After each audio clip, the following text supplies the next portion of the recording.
Hola a todos y bienvenidos a Poplitics, el podcast que conecta el mundo del cine, las viñetas y las novelas con este que nos tocó vivir.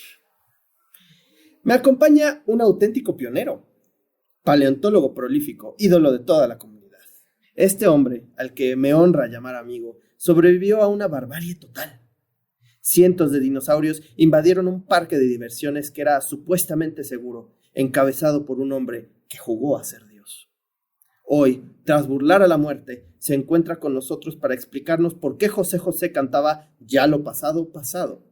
¿Alguna vez han leído el libro Solo déjalos ir? Él es el doctor Jorge Lugo. ¿Cómo estás, amigo?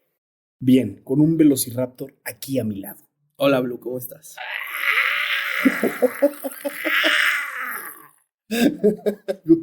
Para que vean la producción que traemos. Otra vez vuelve a hacer.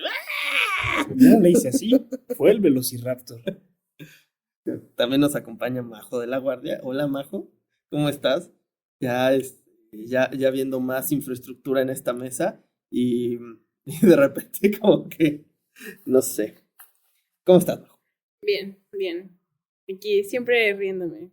Qué bueno que encuentras estas tardes entretenidas en lugar de lastimosas. Por eso me gustaría luego grabar, porque tu cara haciendo eso es invaluable, güey. Que yo no lo estoy haciendo, deja de romper la Le magia. estoy hablando al Velociraptor. Qué bueno. Qué bueno. Bueno, bienvenidos de nueva cuenta a su podcast de confianza. Ese podcast que escuchan haciendo ejercicio, haciendo el quehacer. Y no es hoy el podcast. Ese podcast que escuchan cuando quieren perder la fe en este mundo. El día de hoy tenemos un tema interesante. Estamos hablando de una de las franquicias de ciencia ficción que en algún punto pues también se puede considerar como horror, sobre todo en los primeros takes de la franquicia. Y bueno, una película, una producción que le dio la vuelta a nuestro concepto de fantasía y de realismo y de cómo se podían plasmar ciertas realidades en una película. La primera, dirigida por el señorón Steven Spielberg, Jurassic Park, pues fue un punto y aparte en el historial fílmico de este mundo. Y pues bueno, ya después viene un tiraje completo de producciones que incluyen tanto adaptaciones cinematográficas a modo de largometraje como incluso series de televisión en formato de animación. También pues hay una vasta franquicia en cuestión de juguetes y coleccionables, de atracciones en parques de diversiones y en general un foco nuevo a esta figura del ser prehistórico, del dinosaurio, ¿no? Algo muy apasionante, sobre todo aquí que tengo a mi amigo que es gran fanático de los dinosaurios. Nos has contado incluso en este podcast que desde niño tienes esta afición. Me imagino que el ver un Jurassic Park pues es fue una experiencia y lo sigue siendo, aún si la ves en este momento y desde las primeras presentaciones de la franquicia. Pues bueno, quisiera comenzar con una pregunta muy básica en esta edición, sobre todo para ti que eres un gran fanático, insisto, de la franquicia. ¿Qué te hace fanático de esta franquicia? Si te lo tuvieras que preguntar ahorita, ¿qué te atrae tanto hacia el mundo del Parque Jurásico? Es una buena pregunta. Realmente no me he planteado nunca la razón o la sustancia detrás de este fanatismo. Pero poniéndolo en la mesa, me parece que hay una fascinación humana con todo aquello a lo que no podemos tener acceso. Ok. Y los dinosaurios son eso. Son estas criaturas que transitaron las mismas calles, pero pues no había calles en ese entonces, ¿verdad? Ellos se la hacían, güey. Es la senda que abriré, diría Miguel. Estas criaturas que caminaron por la misma superficie en la que caminamos hoy y tienen esta situación medio ambivalente porque por un lado los admiramos por su majestuosidad, por la forma tan interesante que tienen anatómicamente hablando, pero creo que también nos parecen unos depredadores alfa que tememos al mismo tiempo. O sea, nos sentimos de alguna forma un algo afortunados por no haber tenido que convivir con ellos en su momento. Es interesante porque la primera película de Jurassic Park creo que representa muy bien esto que dices, porque la primera parte de la película es esta incredulidad, ¿no? Para luego ver al dinosaurio del cuello largo, que no recuerdo cuál es la especie, que es una cosa enorme, que pues es cuando los paleontólogos, es que no me acuerdo cómo se llama él. Alan Grant. Alan Grant, ajá. Cuando Alan Grant ve a los dinosaurios, pues es como, pues compartes con él esa fascinación, porque estás viendo algo impresionante, ¿no? Y a pesar de que son evidentemente herbívoros, porque pues, están en libertad y si fuera carnívoro, pues implicaría un peligro, pues el verlos en manada y ver seres tan imponentes, pues es algo maravilloso, ¿no? Pero la película evoluciona a esto que dices, junto con tu comentario prácticamente, a ver al otro lado, a los velociraptors, al T-Rex, ¿no?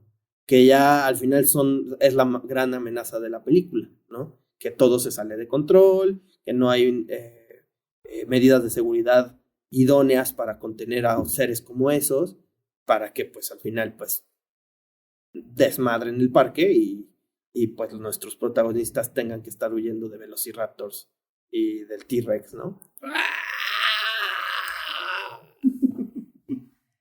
Es que no comió. Por eso está tan inquieto. Eres todo un ventrílocuo, güey. No sé de qué estás hablando. Pero sí, o sea, creo que ese punto que pones sobre la mesa de que el ser humano está fascinado por esas cosas que no puede tener o a las que no tiene acceso, es interesante como abrebocas a este tema, ¿no? Porque me gustaría empezar a ahondar un poco en la profundidad de la historia de Jurassic Park, ¿no? Porque para los que no saben, y digo esto porque yo tampoco sabía hasta que me dijo mi amigo, Jurassic Park está basada en un libro.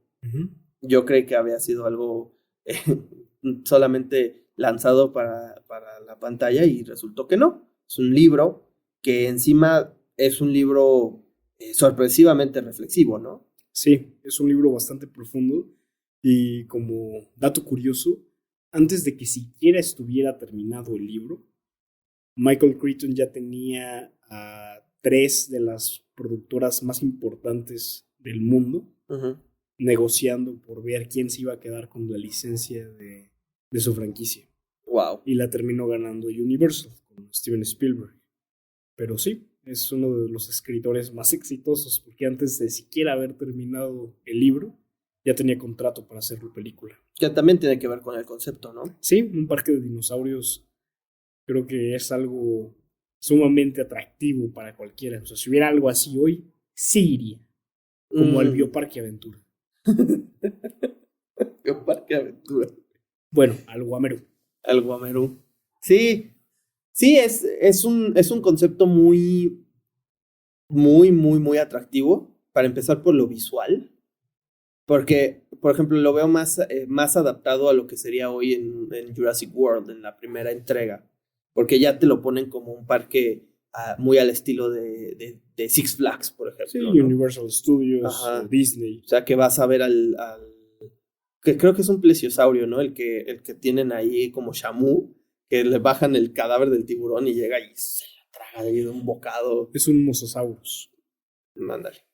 Y sí, aquí yo voy a estar quedando como pendejo constantemente porque de Velociraptor, T-Rex, Carnotauro y los Indominus no te paso. Y el Indoraptor. El Indoraptor, sí.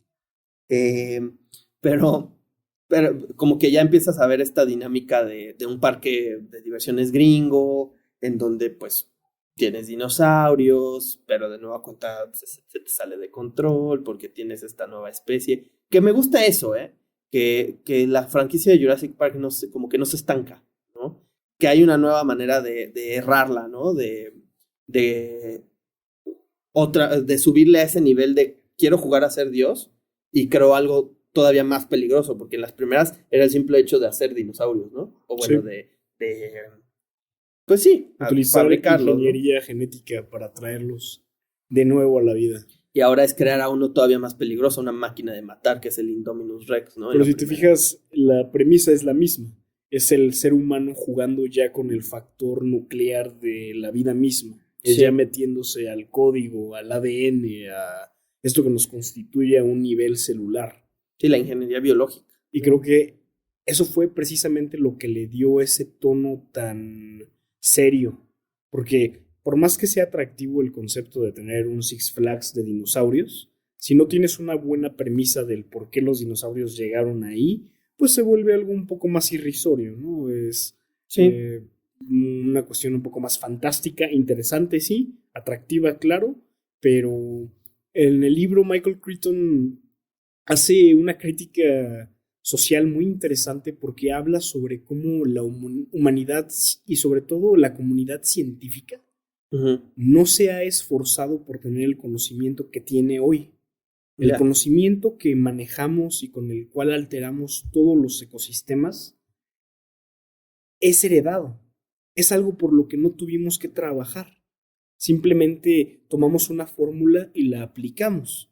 Sí, se sigue consiguiendo más conocimiento y se construye sobre el que ya existía y se mejora y se refina, pero él habla sobre todo sobre esta carencia de disciplina a la hora de obtener biopoder. Ok. Y resalta mucho el factor de la disciplina porque habla sobre la disciplina siendo el contrapeso a un poder desmedido. Cuando tienes disciplina y se esforzó por llegar ahí, entonces la aplicación está moderada.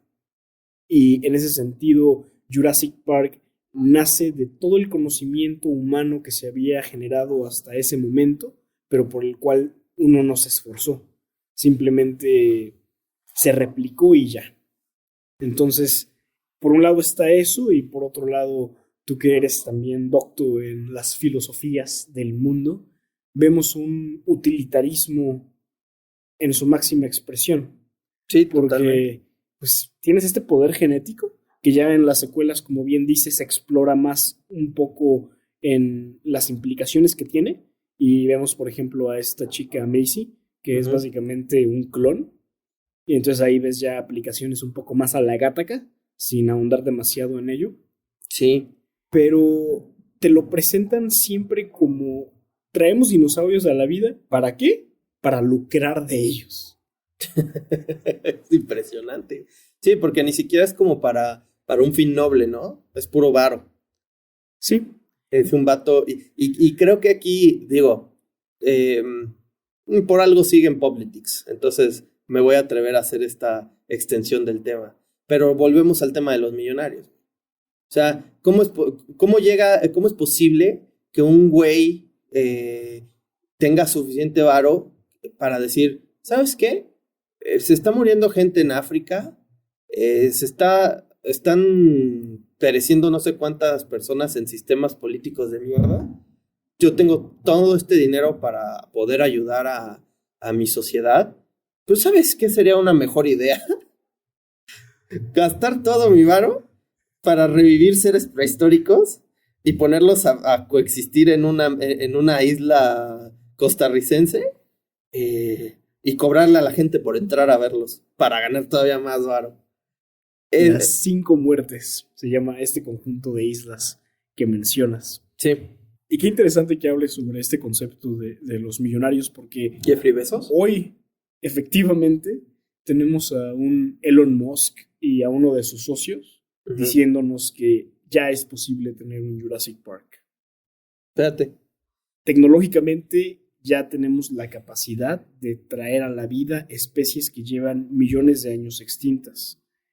Y Michael Crichton habla mucho sobre este poder descomunal que se ha cultivado en el núcleo de la sociedad humana, de la civilización humana, que al final termina dando pauta para su destrucción. Ok. Es esta aplicación irracional de ese poder la que te termina llevando a una situación tan caótica como la que se dio en el primer parque. Entonces, ahí ya habla sobre teoría del caos, el efecto mariposa con el que seguramente estás muy familiarizado.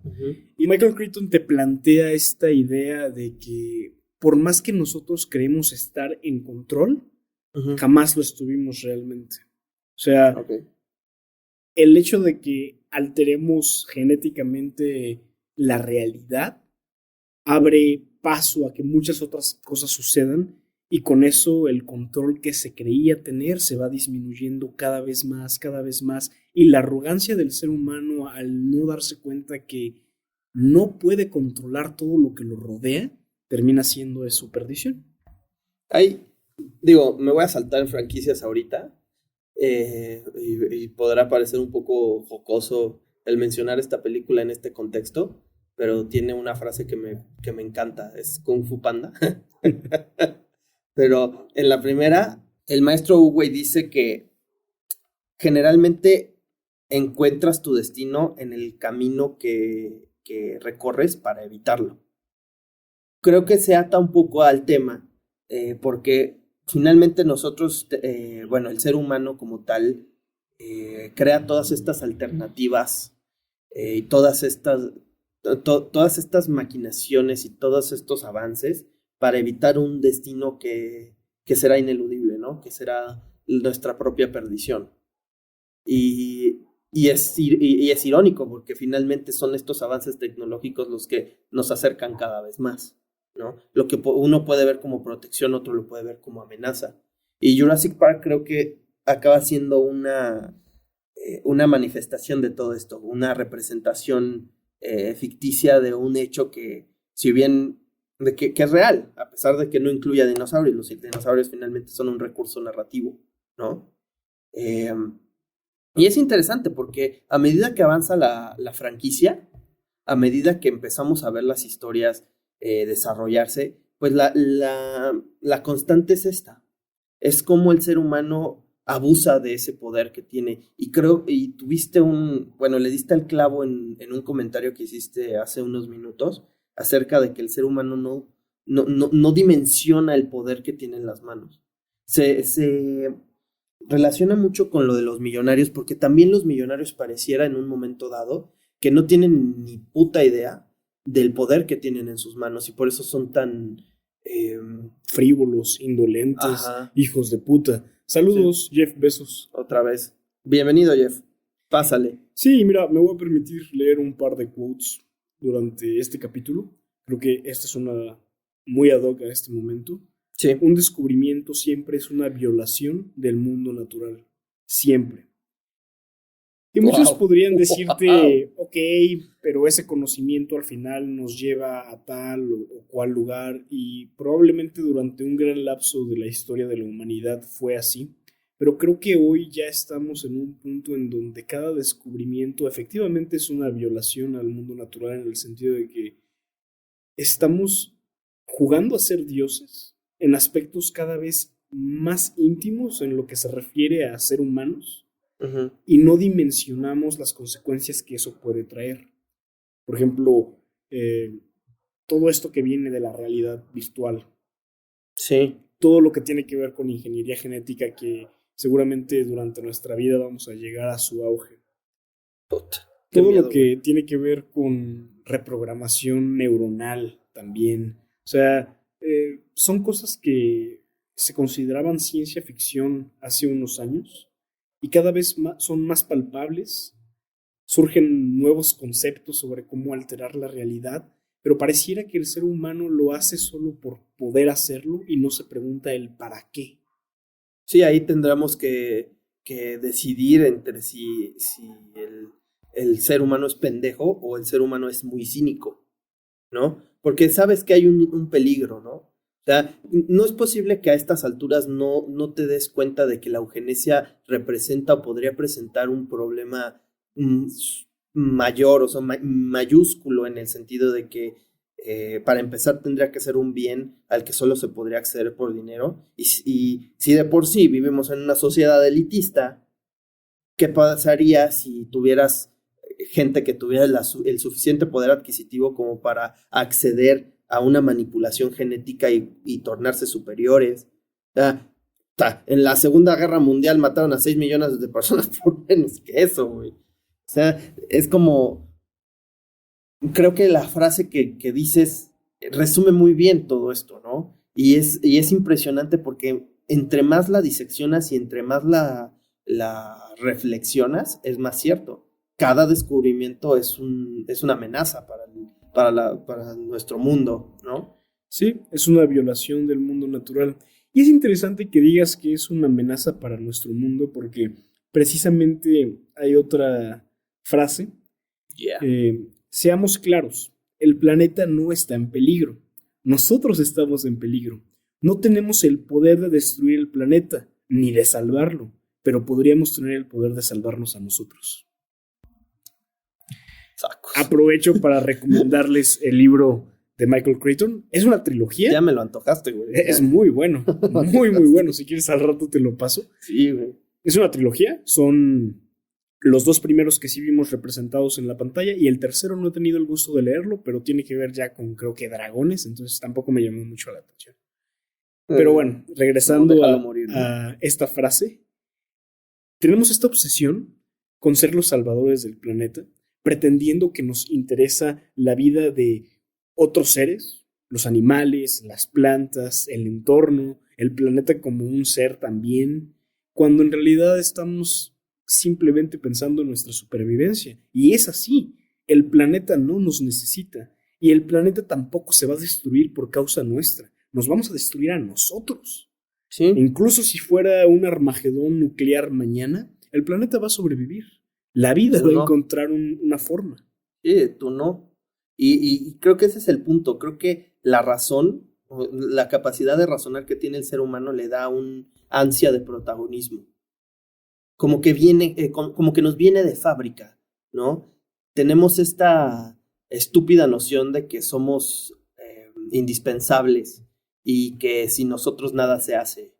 Y pues ese pensamiento es sumamente tóxico y peligroso en el sentido de que al creerte rey y señor de un espacio determinado, que pues hasta es religioso, o sea, ya lo hemos dicho en muchas ocasiones, yo soy católico, pero el hecho de que pongan al ser humano como comandante de toda la creación, a mí se me hace una soberana mamada, porque para empezar no sabemos de todas las especies que cohabitan este planeta. Yo creo que nos faltará al menos el 70% de descubrir, ¿no? ¿Cómo puedes comandar algo que no conoces? Eso es muy estúpido ese predicado, ¿no? Y en segundo lugar, ¿qué controlas, güey? ¿A poco te obedecen los tigres? ¿A poco te obedecen los leones?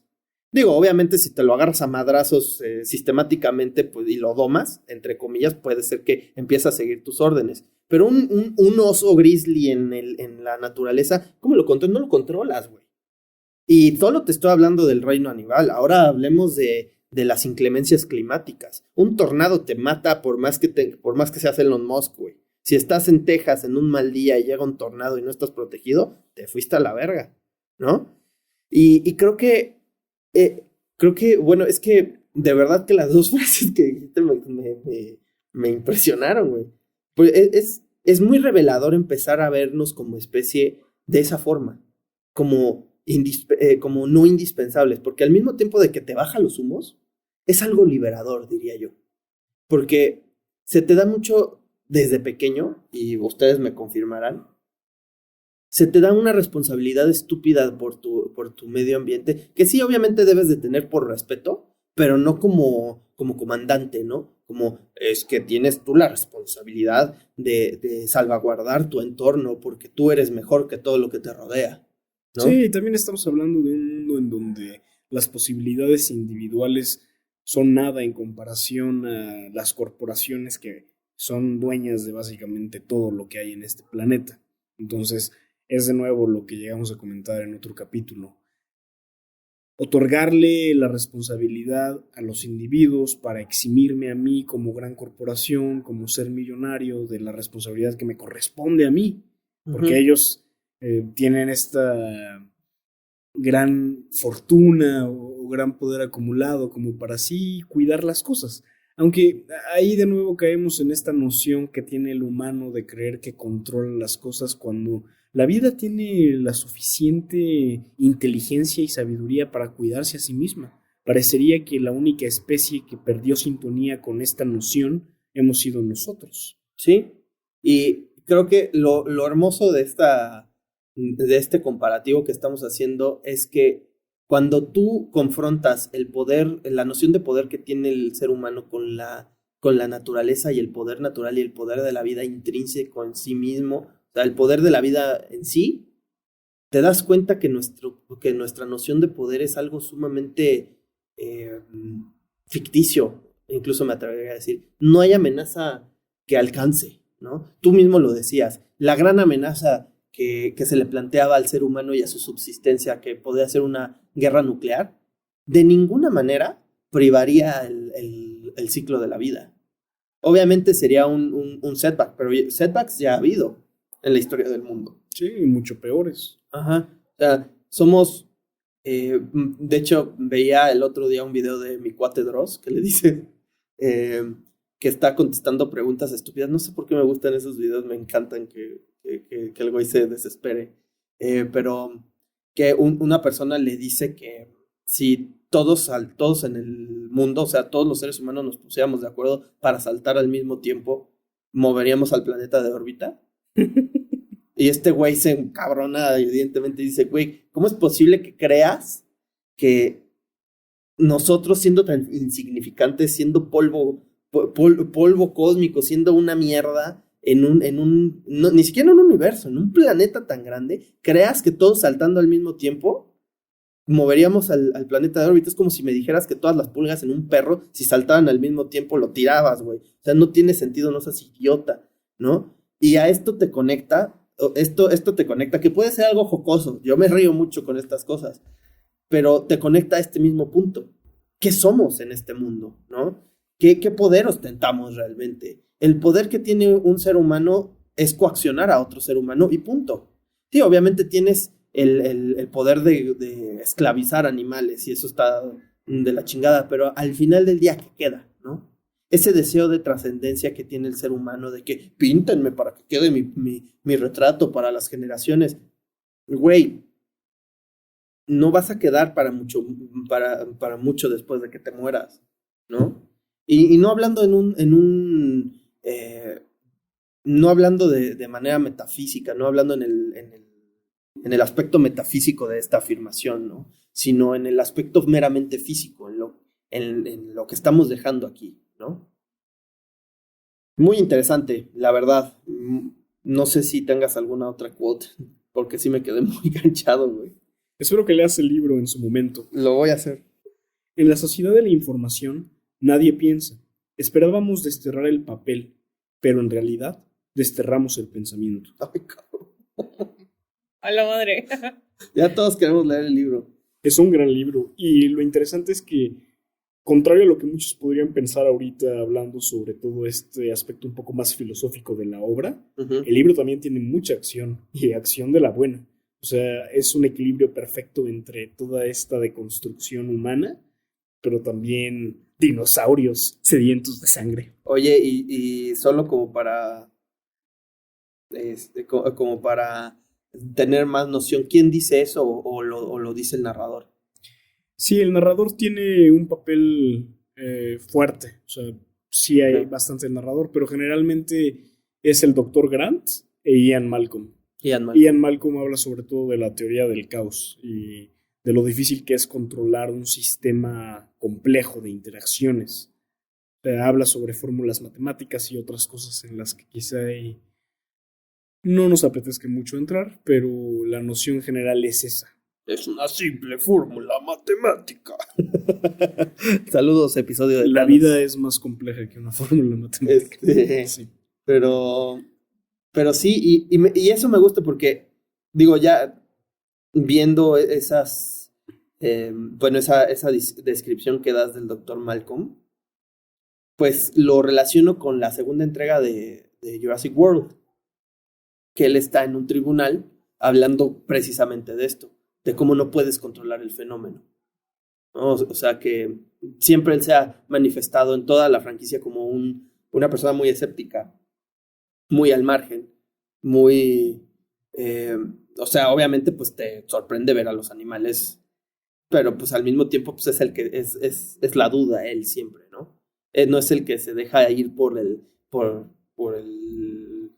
la maravilla, por el ser maravillado, como los dos paleontólogos, el Dr. Grant y esta chava que tampoco me acuerdo cómo se llama. La doctora Ellie. Uh-huh. Ellie Sattler. Como que en ese respecto, el Dr. Malcolm es la parte escéptica que necesita la historia, ¿no? Sí, y te plantea sobre todo el hecho de que la humanidad ha prosperado por aparentemente ya varios milenios, y hasta ahora, desde que se estableció una civilización y todas estas redes de cooperación, la tecnología que se ha generado a partir de ahí, no ha tenido rival. Uh-huh. Y te plantea también el hecho de que quizá en esta inconsciencia pensamos que no somos dignos del poder que hemos adquirido. Y precisamente si no hemos encontrado aún algo que nos haga frente, uh-huh, como civilización, somos nosotros los que lo buscamos en el pasado y lo materializamos para precisamente confrontar nuestra aparente superioridad. Y en la primera película eso se ve retratado en múltiples ocasiones, pero creo que cuando falla el sistema, uh-huh, cuando Dennis Nedry decide poner sus intereses por sobre encima de la organización a la que pertenece, se desata toda esta serie de situaciones desafortunadas que devienen en el caos total, que terminan con un tiranosaurio suelto, con los velociraptors escapando, que en el libro es muy interesante porque te plantea incluso el hecho de que los velociraptors se metieron a un barco. Wow. Y se van a Costa Rica, o sea, se van a tierra firme. No mames. Está cabrón. El libro realmente es una joya para amantes de ciencia ficción y de la filosofía, sobre todo la filosofía que reta esta idea de superioridad humana, que efectivamente solo es una cuestión narrativa.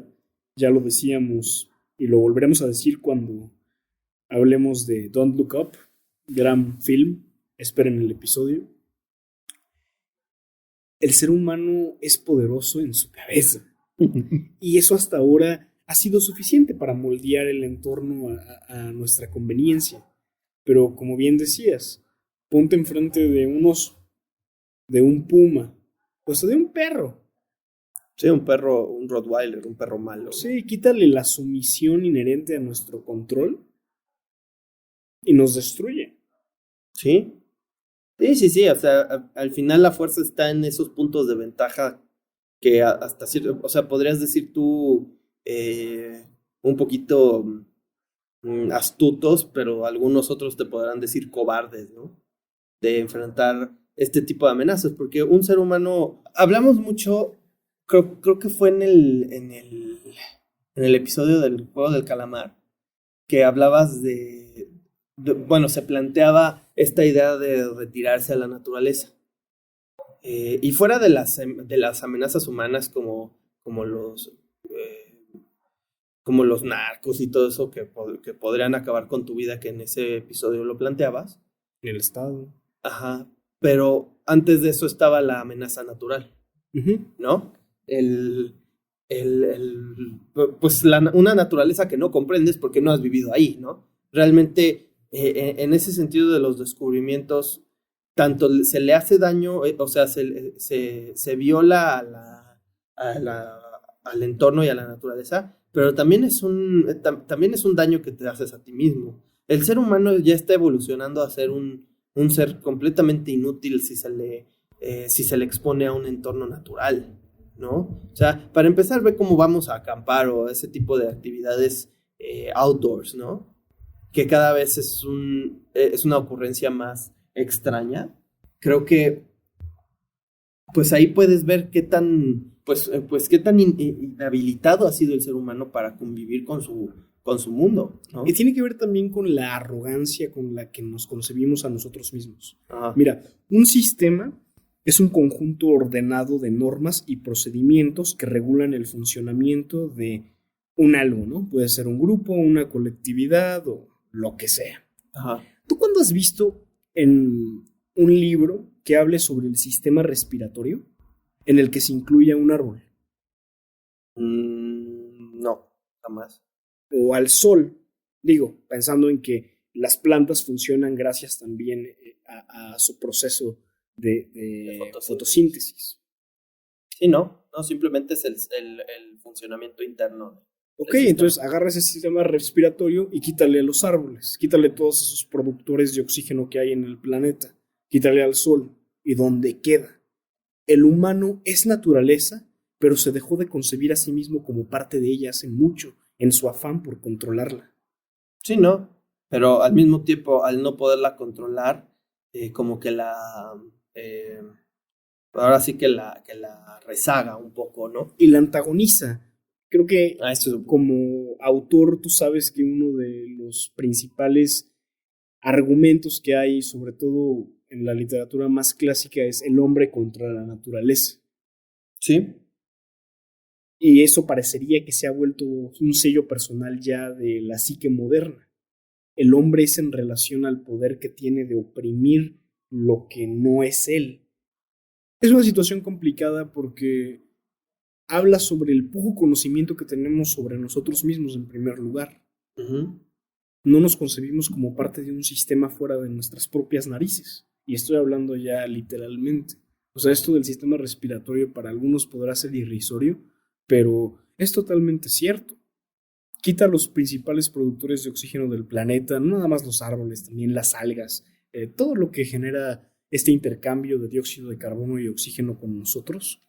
¿Y qué tenemos? ¿Un Marte quizá? No lo sé.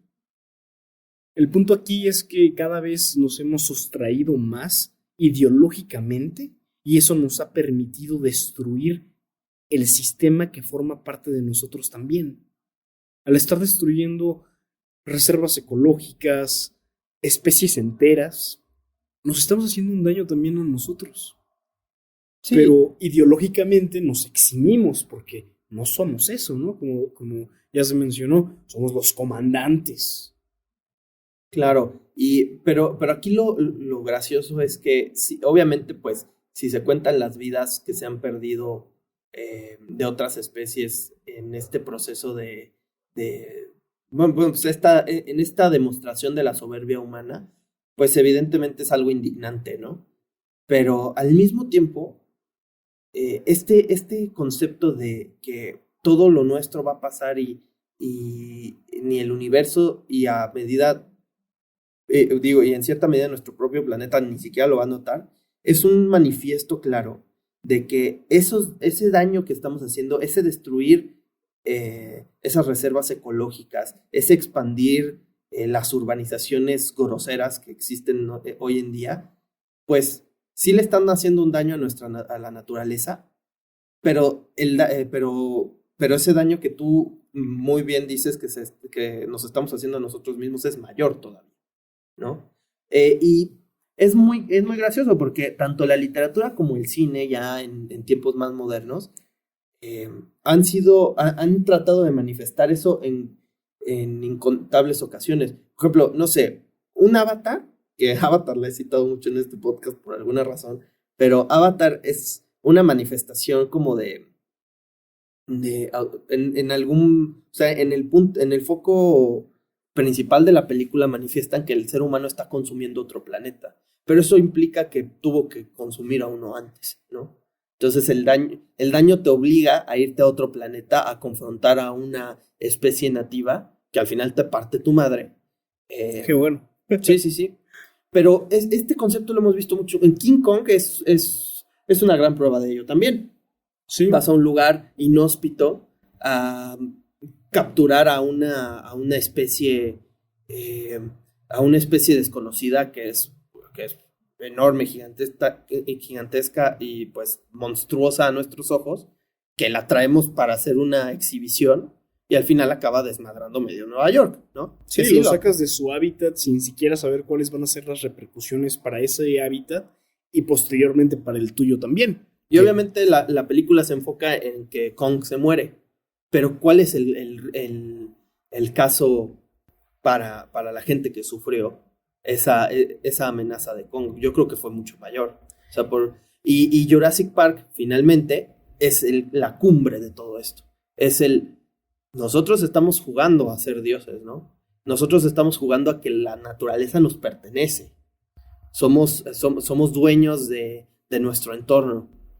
Y Jurassic Park viene a decirte lo estúpida e imbécil que es la idea de que tú creas eso, ¿no?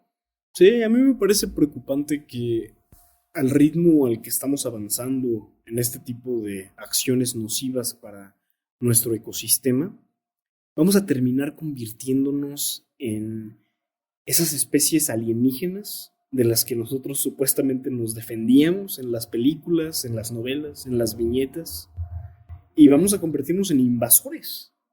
O sea, el hecho de que ahorita haya una carrera espacial latente, ¿hacia dónde creen que va?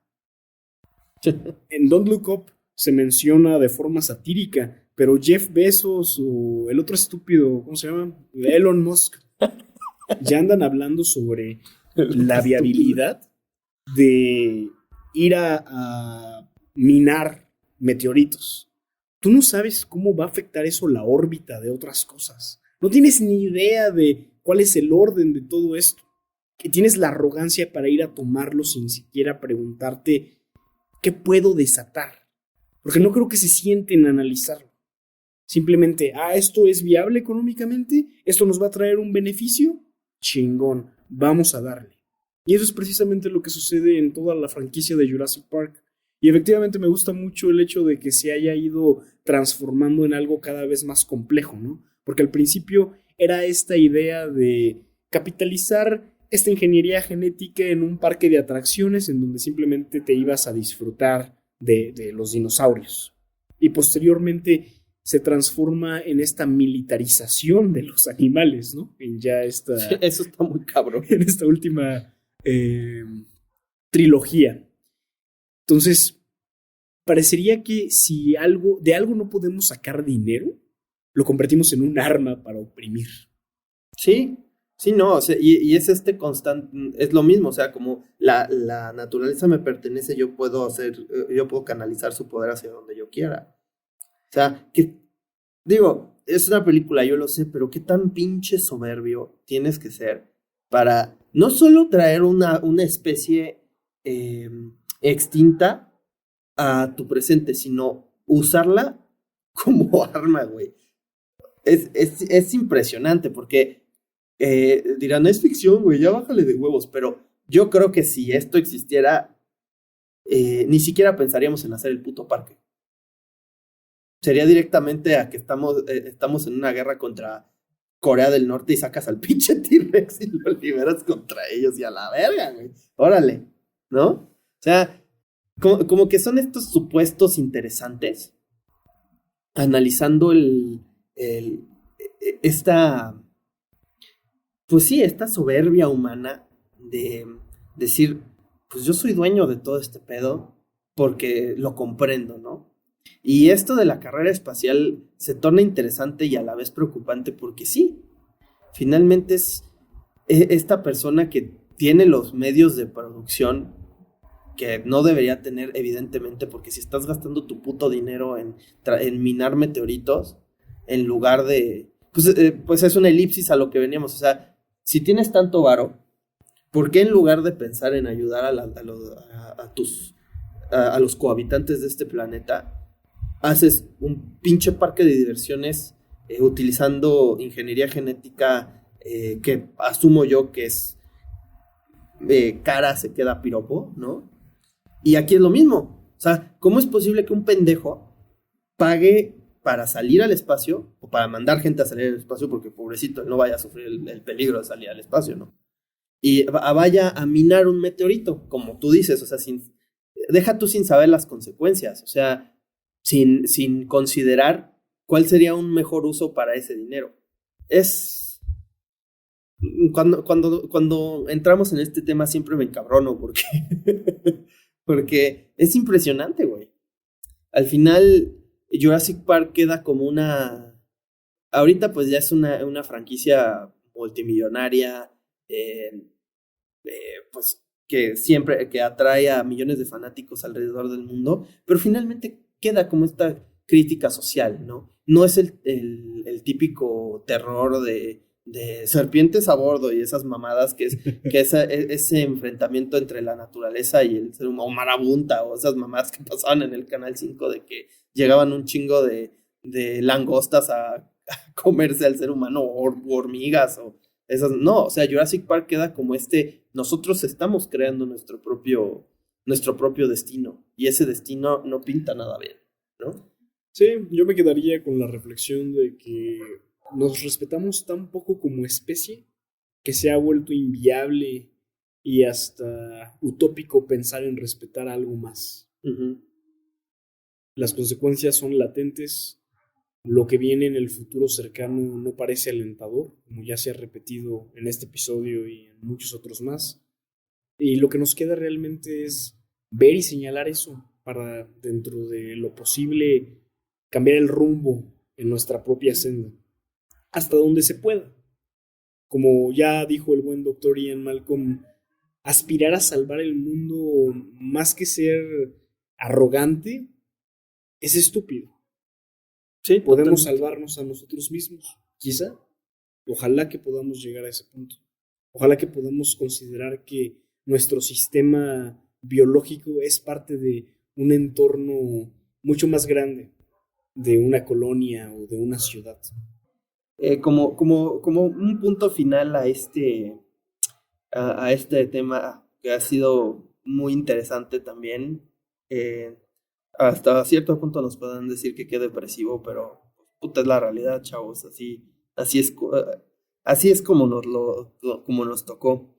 En términos realistas, como para tener una imagen más real, más tangible de lo que viene, ¿tú qué dirías que son los dinosaurios que estamos creando hoy?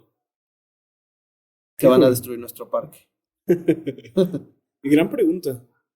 Creo que en los términos de la eugenesia hay muchísimas posibilidades. Uh-huh. Las quimeras que se pueden crear con eso nos van a crear un pabellón griego impresionante. No mames. Y en ese sentido, pues yo sí creo que van a existir muchos segmentos de la humanidad, humanos, transhumanos, probablemente híbridos, eso en cuestión genética, ¿no?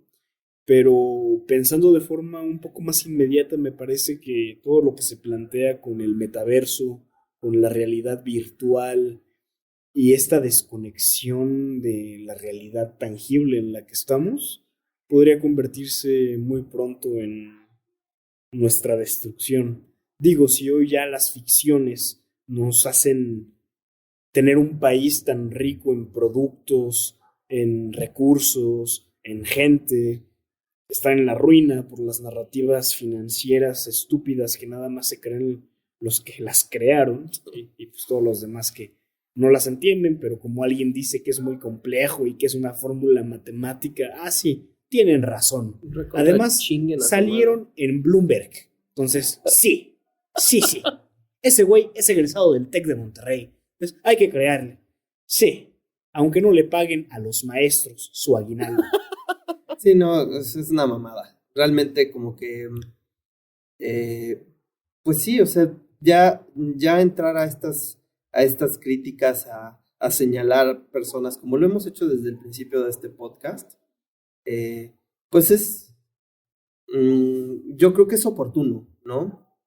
Es bueno que tengamos estas armas para comunicarnos, porque digo, no tendría por qué estarlo repitiendo, pero para todos esos pendejos que lleguen a decir, estás criticando la Meta, pero estás en Facebook y estás en Instagram. Chinga tu madre, cabrón.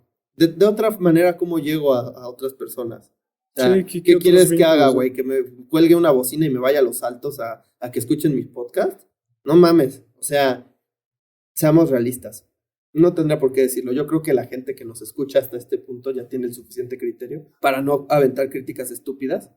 Pero pues, digo, en este mundo ya no es muy sencillo creer en las buenas intenciones, ¿no? Pues a mí sí me parece oportuno señalar que el rey va desnudo y lo seguiremos haciendo la cantidad de veces que se nos permita y que nos den ganas también. Y creo que creo que el punto alto de este capítulo es precisamente decir, no solo que el rey va desnudo, sino que hay que hay una fuerza en nuestro propio mundo que en segundos lo destruiría, güey. Hay muchas veces que en las que el poder humano nos aterroriza. Y obviamente, pues sí es atemorizante tener tanta gente con tan mala voluntad y tan malas intenciones como para amenazar la vida de su prójimo en pos de beneficios rácanos, ¿no? Pero es bueno saber que ese poder, esa manifestación de poder, finalmente vale para puro chorizo, ¿no? En términos muy doctos.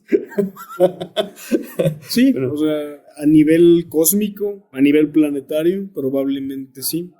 La cuestión es que estando dentro de esa narrativa es difícil exentarse del sufrimiento que conlleva estar a la deriva en un mundo manejado por estos opresores asquerosos llenos de dinero. Sí, Bien, no nos queda más que continuar para salir de aquí. es correcto. Y bueno, pues de nueva cuenta creo que es bueno decirlo de vez en cuando. Es un placer conversar contigo sobre estas cosas. Es un placer, Majo, que estés aquí escuchándonos. Eh, Gracias por ratificarnos y gracias por producirnos. Es un placer. De verdad que les comparto que la semana pasada no grabamos y fue un hueco en la semana que no es fácil de llenar. Me llena estar aquí con ustedes. Esto lo digo porque es año nuevo y porque me viene el sentimiento, ¿no? Pero muchas gracias a los dos, de verdad. Creo que hemos embarcado un proyecto muy padre, muy reflexivo. Me encanta venir y pues aprender algo nuevo de ustedes dos. Y espero que igual de repente mis parloteos y mis reflexiones también les dejen algo a ustedes y sobre todo a la audiencia que nos escucha, ¿no? Muchas gracias de verdad por darnos la oportunidad de entrar a sus vidas de esta forma, de reflexionar con nosotros y pues de tener estos pequeños momentos en donde detenemos las actividades mecánicas del mundo para ponernos a pensar en cómo realmente funciona. No sé si quieran decir algo al respecto, chavos. Abro la sala para comentarios motivadores. Es recíproco todo lo que acabas de mencionar, mi querido amigo. Y para la audiencia, pues también agradecerles, saludar a las personas que nos escuchan en Argentina, en Colombia. Ya vimos Saludos. en las estadísticas. Qué buena onda que también nos escuchen por allá. Igual ya vamos a empezar con nuestras interacciones en redes sociales. Entonces esperemos leerlos pronto por ahí. Y aunque a veces los comentarios que tenemos pueden tener un tono un algo pesimista, también me gustaría en esta aura de año nuevo y de reflexión citar a mi buen amigo Eric Fromm de la Escuela de Frankfurt. Él es psicoanalista, terapeuta transpersonal y murió en 1980. Dio clases en la UNAM, aquí en Ciudad de México, de donde no somos. Me gustaría que este es uno de los momentos en los que me gustaría estar grabando así como dice Diego para hacer notar que se puso sus lentes luego para leer. Sí. Todo un señor. Somos unos tíos, güey. Yo lo acepto y soy feliz. Yo también. Bien cabrón. Ahora sí, Citando a Eric Fromm, la fe en la vida, en sí mismo y en los demás, tiene que edificarse sobre el terreno firme del realismo, es decir, sobre la capacidad de ver el mal donde está, de ver la trampa, la destructividad y el egoísmo, no solo cuando se presentan a cara descubierta, sino también en sus muchas máscaras y disfraces. Verdaderamente, la fe, el amor y la esperanza han de ir acompañados de tal pasión por la realidad en toda su desnudez, que el ajeno puede verse inclinado a llamar cínica esta postura. Pues que sea cínica, si entendemos por tal el no querer que nos tomen el pelo con las mentiras agradables y sabrosas que llenan casi todo lo que se dice y se cree. Pero este tipo de cinismo no lo es en realidad. Es crítica intransigente, es negarse a tomar parte en un sistema de engaños. El maestro Eckhart lo expresaba breve y escuetamente cuando decía del inocente: no engaña a nadie, pero tampoco se deja engañar. En efecto, ni Buda, ni los profetas, ni Jesús, ni Spinoza, ni Schweitzer eran blandos. Al contrario, eran tercos, realistas, y en su mayoría no fueron perseguidos y calumniados por predicar la virtud, sino por decir la verdad. No respetaron el poder, los títulos ni la fama, y sabían que el rey iba desnudo, y sabían que los poderosos son capaces de matar a los profetas. Amén. Vergas. Digo, hoy que ya tuvimos la oportunidad de hacer ciertas citas, me pareció oportuno. No demasiado. Con eso me despido yo. Majo. ¿Es mi momento emotivo? Sí. Haznos llorar. Pues siempre es interesante, o sea, siempre es un momento para mí que no, desde muchos lados, o sea, yo no estudié relaciones internacionales, yo no he leído todos los cómics que ustedes han leído, y como siento que Poplitics es la combinación de ambas cosas, siento que sí, siempre aprendo algo, siempre me hacen ver, como decir algo de que, no más, sí es cierto, me río un buen, como ya saben. Deberías dejar fluir esa risa un poco más en los episodios. Yo creo que la audiencia lo entendería. Sí. Entonces sí, es un espacio que me gusta que lo estamos pudiendo compartir con la gente que nos escucha, y espero que siga creciendo nuestro pequeño Poplitics. Y seguirá creciendo, chavos, seguirá creciendo. Y a ti que nos estás escuchando, sigue esperando nuestros episodios cada martes o miércoles, depende de cómo esté nuestra agenda.